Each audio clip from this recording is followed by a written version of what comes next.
10 metre लंबी एक दीवार का निर्माण किया जाना था। दीवार की ऊंचाई 4 मीटर है और उसकी मोटाई जो है 24 सेंटीमीटर है।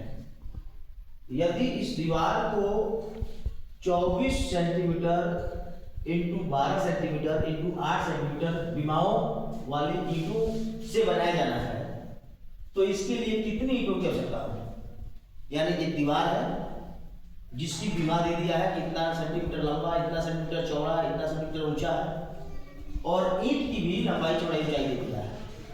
तो प्रश्न कह रहा है कि ये निकालो कि उस दीवार में कितना ईंट लगेगा, यानी क्यूब एंड क्यूबाइड यानी घन और घनाभ का ही प्रश्न है।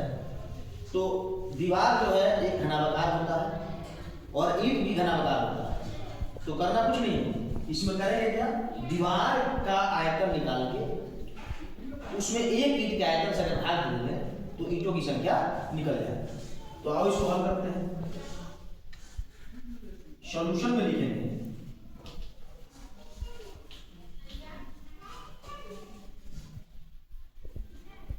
दीवार की लंबाई, दीवार की लंबाई कितना है 10 मीटर, 10 मीटर ध्यान, और इसकी ऊंचाई दिया है कितना 4 मीटर।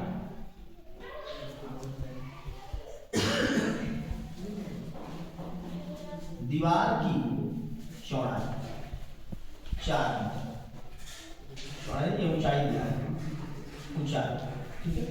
और जो इसकी चौड़ाई है ऊंचाई, मोटाई जो है इसकी चौड़ाई है, तो दीवार की चौड़ाई या मोटाई जो भी करना है वो तो यहाँ पे लिख सकते हो इसको b, ये l है, ये b है, यहाँ पर लिख भी सकते हो, नोमिनेट कर सकते हो समझने के लिए। l ये तुम्हारा h है और ये तुम्हारा b है। अब देखो ये दिया है सेंटीमीटर में 24 cm, दीवार की लंबाई यानी l 10 मीटर, दीवार की ऊंचाई h 4 मीटर और दीवार की चौड़ाई b कितना दिया 24 सेंटीमीटर। मोटाई दिया है वही उसकी चौड़ाई है। अब ध्यान दो ये मीटर में है, इसको सेंटीमीटर में कर लो क्योंकि ईंट की भी ध्यान रखना, जब भी किसी चीज का नंबर निकालते हैं तो यूनिट सेम होना चाहिए।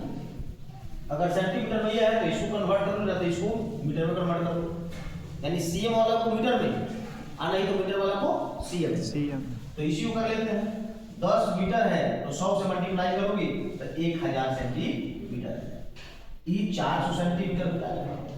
100 से मल्टीप्लाई करेंगे तो ये ऑलरेडी सेंटीमीटर में ही है। तो अब निकालेंगे क्या, दीवार का आयतन, दीवार का आयतन, दीवार का आयतन। अब हम जानते हैं दीवार का आयतन वही होगा क्योंकि घनाभ है, तो LBH। अब इस फॉर्मूला में सेट कर दो, L का वैल्यू कितना होगा 1000 मीटर मल्टीप्लाई 400 सेंटीमीटर, सब सीएम में है सीएम, और मल्टीप्लाई 24 cm, ठीक है। अब एक ईंट का आयतन निकालो, एक ईंट का आयतन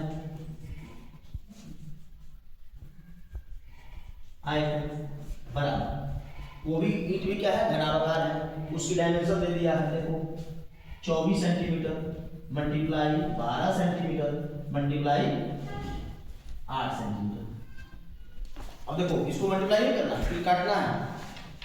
चलो ध्यान दो, इधर लिख लेते हैं। अब लिखना है ईंटों की संख्या, इधर नहीं आ पाएगा, इधर लिख लेते हैं ईंटों की संख्या, ईंटों की संख्या बराबर दीवार का आयतन, दीवार का आयतन समझ लोगे, यहाँ भी लिख देते हैं चाहे आयतन आ कर देते हैं, बटा एक ईंट का आयतन, एक ईंट का आयतन, एक ईंट का आयतन। चलो आगे इसको निकाल लेते हैं। दीवार का आयतन बताओ कितना है 1000 गुना में कितना है, फिर 400 है और फिर 24 है, बटा में कर लो 24 गुणे 12 गुणे 8, अब काटो, देखो 24 से 24 कैंसिल हो गया, यहाँ ध्यान दो 8 से कट जाएगा, 8 बचे 40, 50 हो गया। फिर काटो इसको काटो 4 से, 4 की आई 12, ये कटेगा 4 से, 25 चौका 100, यानी कि यह आ जाएगा 250। और ये 3 आ गया ऊपर, देखो कटे उटेगा नहीं, गुणा कर दो, 25 25 125, एक जीरो यहाँ एक जीरो यहाँ, 12 यानी 12,500 बटा में 3, डिवाइड कर लो इसको डिवाइड करो, देखो इसमें भाग देंगे, 3 चौका 12, फिर 3 एकम 3, 2 गया इसमें, 3 छक 18, फिर गया 2, 3 छक 18.66 आते रहेगा, यानी कि 4167 लगभग कर सकते हैं, इतने ईंट लगेंगे आंसर।